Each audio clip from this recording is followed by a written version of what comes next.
I have just bought a Bugatti Veyron. I've got a flipping Bugatti Veyron, a working gearbox right now, which was just a fuse. What the hell?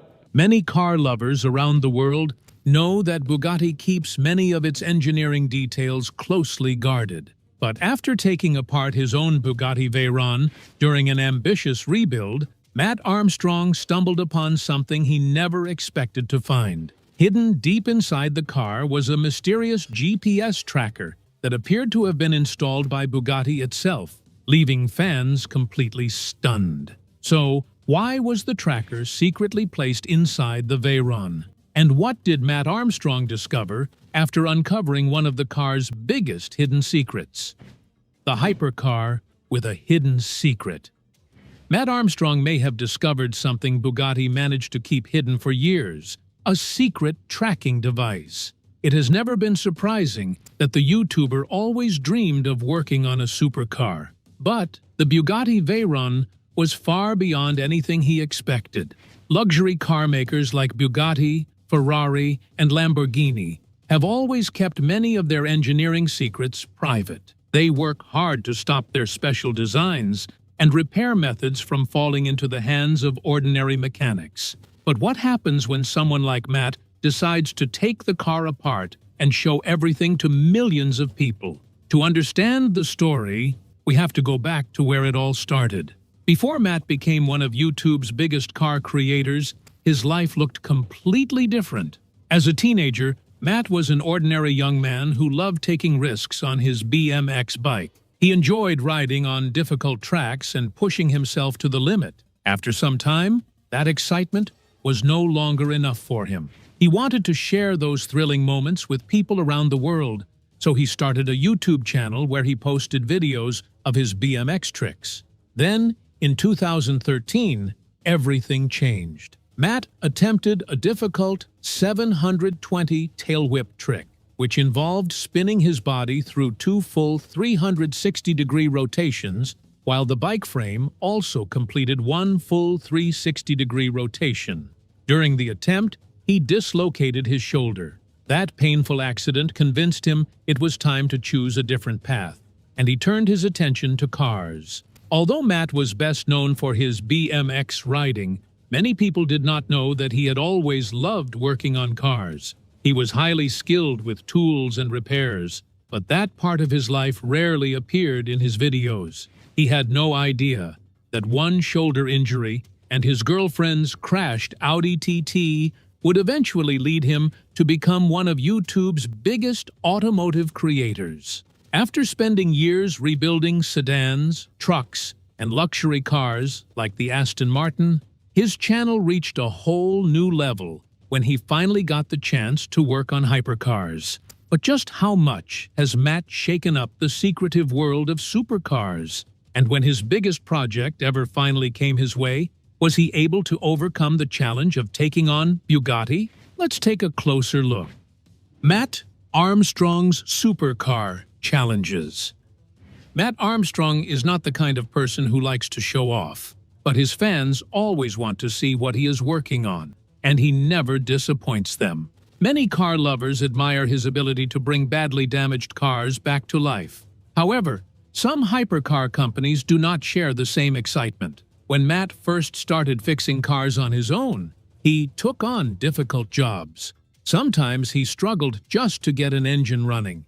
Other times, he had to replace damaged body panels because some car companies refused to sell him the parts he needed. But his biggest challenges came when he started repairing some of the world's most expensive supercars. In some cases, the situation became so serious that company CEOs even responded with videos on Instagram. Many people never expected that to happen. Having the angry CEO of a supercar company react to his work was just another challenge for a YouTuber with more than 7 million subscribers. Even then, he was far from finished. For weeks, Mat had been teasing the arrival of another supercar. Some viewers were excited to learn more about how these rare cars are repaired. Others were waiting to see if another supercar company would end up in a dispute with him. This time, the spotlight was once again on Bugatti. But instead of a Chiron, Matt had bought a Bugatti Veyron. A Bugatti Veyron in excellent condition usually sells for around $1.5 million to $3 million. It may not cost as much as a Chiron, but it is still an extremely expensive W16 supercar. Matt said they bought this Veyron for far less than its real value. In many of his previous projects, it was easy to understand why a supercar was being sold so cheaply. Cars like the Chiron Per Sport had obvious crash damage, and their long list of problems could be seen right away. This Veyron was different. At first glance, it looked almost perfect. The white paint looked clean, the headlights worked properly, and had no visible scratches. Even more surprising, when Matt started the car, its powerful 8-liter W16 engine came to life without any trouble. Naturally, viewers wanted to know why such an expensive car had been sold so cheaply. Usually, Matt already knows what is wrong with the cars he buys and explains everything to his audience. This time, however, he was just as confused as everyone else. The arrival of the Veyron quickly turned into a mystery, and the answers were not easy to find, at least during the first few days after he bought the million-dollar car. Everything changed once Matt began taking the car apart and closely inspecting its mechanical parts. As he looked deeper, he finally discovered why the deal had been so cheap. The truth slowly came out. What first seemed like small issues soon turned into much bigger problems, and the full extent of the damage was finally starting to reveal itself. What exactly did he discover? Would this turn out to be another great deal, or a costly mistake that would end with him losing a huge amount of money? Let's find out. The first deep check. As always with Matt and his DIY YouTube style, fixing a supercar is only exciting if he can do it without asking the original company for help. Over the years, he has repaired many expensive cars on his own without needing the manufacturer. His methods have often upset traditional car fans, but they usually work. Even so, there has always been one major problem that keeps coming back. Lately, his biggest challenges have come from replacing important parts like the gearbox, engine control unit, suspension, security system, and carbon fiber body panels. It is no secret that top supercar companies keep these parts under tight control. They usually only sell them to mechanics who are officially approved by the company. Even before Matt found anything unusual on his Veyron, big problems were already waiting for him. As he continued taking the car apart, he turned the key again to make sure the engine still worked. The engine started without any trouble, but the car would not move. No gear would engage. The engine was running, yet the car stayed completely still. That was the first clear sign that something was seriously wrong. Matt quickly realized there was a major issue and believed the gearbox could be damaged. His first step was to call his friend Mark, who had once managed to buy a replacement gearbox for his own Veyron. The price was shocking, £300,000. After hearing that, Matt knew he was dealing with a very expensive problem. Getting the car out of park was only the beginning. As he looked closer, he noticed coolant leaking from the place where the car had been parked. One problem after another started showing up, and it became harder to tell if buying the Veyron had really been a good deal. This was his first serious inspection of the car, and the list of problems just kept growing.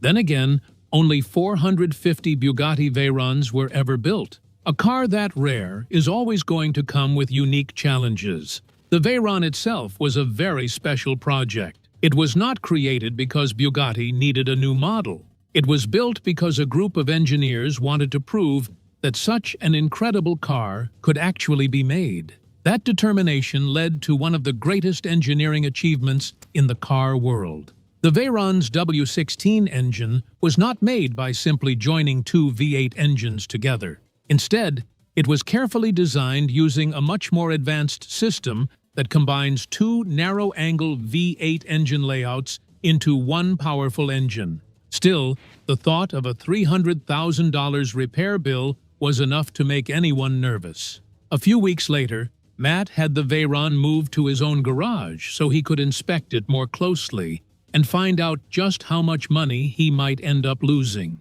But what was he about to discover? And would he once again find a way to beat the odds with the Bugatti? Could he really find a bigger problem than a £300,000 repair bill? Let's find out.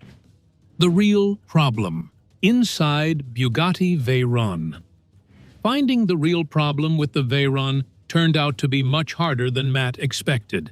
Even so, he was determined to fix it. As he had done with many difficult cars before, he faced the challenge without backing down. The first thing he needed to do was figure out how to get the car into gear. After taking on Bugatti for the first time while repairing Alex's Chiron, many viewers believed the company was now keeping a close watch on everything Matt did. Fans wanted to know if he had really bought the Veyron at a bargain price, while supercar purists hoped he would fail. Ignoring the pressure, Matt stripped the Veyron down and ran a full diagnostic test. The results were not good. The screen showed more than 30 fault codes, including a cylinder that was misfiring and several coolant leaks at the front of the car. Hoping for better clues, Matt let the car cool down completely. He believed a cold start might reveal the real cause of the problems, but after starting the engine again, nothing changed. The misfiring cylinder was still there, and he still did not know what was causing it. At first, he thought the gearbox was the main problem. Since the car would not come out of park, it seemed like the most likely cause. However, the warning lights on the dashboard kept pointing to a coolant problem as well. After removing the front body panels, Matt found the coolant tank. It was already completely full. Even so, when he started the engine, the coolant warning lights stayed on, and the car still refused to go into gear. Despite all the setbacks, Matt refused to give up. He still had one more idea, and his experience repairing Alex's Chiron gave him some confidence. He remembered that the Chiron had two separate cooling systems to keep its powerful engine from overheating. Thinking the Veyron might have a similar setup, he searched for another coolant tank. His guess was correct. He found a second coolant tank, and this one was not filled to the proper level. Suddenly, the warning lights made perfect sense, and he finally knew one of the problems he needed to fix. After filling the second coolant tank to the correct level, he switched on the ignition again. This time, the coolant warning disappeared. It was a small victory. Even though the car still would not go into gear, Matt was happy because he had solved one important problem. He still did not know exactly how to fix the gearbox, but he felt he was getting closer to bringing the Veyron back to life. After celebrating the coolant fix, Matt knew there was still plenty of work left to do. He opened the damaged gearbox housing and started looking for answers. What he found inside was nothing like what viewers had expected. How did a tiny melted fuse bring a $2 million Bugatti Veyron to a complete stop? Why did the Bugatti start working again, only to break down during its first road test? Let's find out. Bugatti Gearbox Mystery. When the gear stayed stuck in park, the first thing to check was the gearbox. Matt did what any mechanic would do. He searched for a mechanical problem, hoping he would find something that explained the issue. After inspecting the gearbox, he found very little that looked wrong. The gearbox pump was producing the correct pressure. When he removed it for a closer look, he realized it had recently been replaced, so it was unlikely to be causing the problem. Still, with a Bugatti, you can never rule anything out. Matt checked everything again and again, but every inspection led to the same result. Hours passed with no clear answer. Determined to solve the mystery, he searched for more information and eventually spoke to Rick, who suggested that the problem might be electrical instead of mechanical. Matt checked the fuses above the gearbox, but at first he found nothing. Fans watched closely, wondering if he would finally give up on this $2 million problem. But Matt had already solved one of the biggest supercar challenges of his career when he repaired Alex's Bugatti Chiron and figured out how to remove its stuck parts. Some supercar fans who had never liked Matt's repair methods believed this problem would stop him for good. But just when things looked hopeless, Matt discovered something that changed everything. The gearbox itself was working properly. The real problem was in the fuses.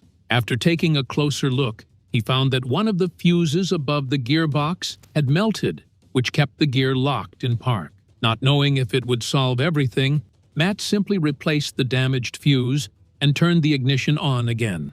This time, the gearbox worked, and the gears finally moved. Everyone in the workshop celebrated the breakthrough. Bugatti had said he could not repair its cars, yet Matt had now managed to fix two of them, Alex's Chiron Pur Sport and his own repossessed Veyron. When Matt worked on the Chiron, Bugatti CEO Mat Armstrong strongly criticized his repair methods. After this latest success, many viewers noticed that he had stayed quiet. The online comments were harsh, especially because Matt said Bugatti had refused to help him. Even after getting the gearbox out of park, Matt felt the job was not truly finished. It seemed too easy that a single melted fuse could have caused all the trouble. Whether it was instinct or the experience he had gained from more than 10 years of repairing cars, he was not completely convinced. A few weeks later, the Veyron was ready for a road test. The powerful W16 engine started and sounded great as Matt drove the car. But after only a few minutes, the engine suddenly shut off again, showing that another problem was still hiding inside the car. Why did every repair fail, even after Matt replaced major parts? What hidden problem turned Mat Armstrong's biggest restoration into his most frustrating challenge? Let's take a closer look. The tracker that left Matt confused. After spending many weeks and months rebuilding the Veyron, with his viewers supporting him the whole way, Matt still could not get the car to run properly. Every time he started it, the same thing happened. The engine would speed up, then suddenly slow down, before cutting off completely. It would start, rev for a moment, and then die again. At first, Matt suspected the engine was not getting enough fuel to keep running, but he found no evidence to confirm it. Unsure whether to seek Bugatti's help or fix it himself, he faced another setback. Despite the restoration's progress, the Veyron remained stuck in the garage instead of on the road. As expected, this new problem divided his audience. Some Bugatti fans believed he should send the car back to the manufacturer and let them repair it properly. Others, especially people who enjoy DIY car repairs, encouraged him to keep trying until he found the real cause of the problem. The first electrical tests suggested that the fuel pump might be faulty. Even so, Matt's experience as a mechanic made him think the problem could be linked to the immobilizer instead. Like many high-end supercars, the Bugatti has two advanced security systems. One is the immobilizer, and the other is the tracking system. Both of these parts are carefully hidden deep inside the car to stop anyone from tampering with them. Matt eventually found them and even replaced some of the parts. He then started to suspect that the newly installed tracking system might somehow be shutting the car down every time the ignition was switched on. It sounded like a possible explanation, but at that point, it was only another guess. He had no evidence that the tracker was actually causing the problem. Later, Matt considered another possibility. He wondered if the car keys were to blame. Bugatti keys contain special transponder chips that communicate with the car. Each key is programmed specifically for that vehicle, and the system checks the key before allowing the engine to run. Matt had 3 different copied keys. Every one of them could start the car without any trouble. The dashboard also showed no warning that suggested the keys were causing the issue. Once again, one of his theories turned out to be wrong, leaving him no closer to the real answer. During all of this, Bugatti remained completely silent. Some viewers believed the company was ignoring him because he had successfully repaired the Chiron Pur Sport after the company's CEO had said it could not be done. Although there was never any proof that this was true, the rumors spread quickly online. The growing attention made the situation even more difficult for Matt. So, what do you think about Mat Armstrong's shocking discovery inside his own Veyron? Share your thoughts with us in the comments section. Don't forget to like and subscribe.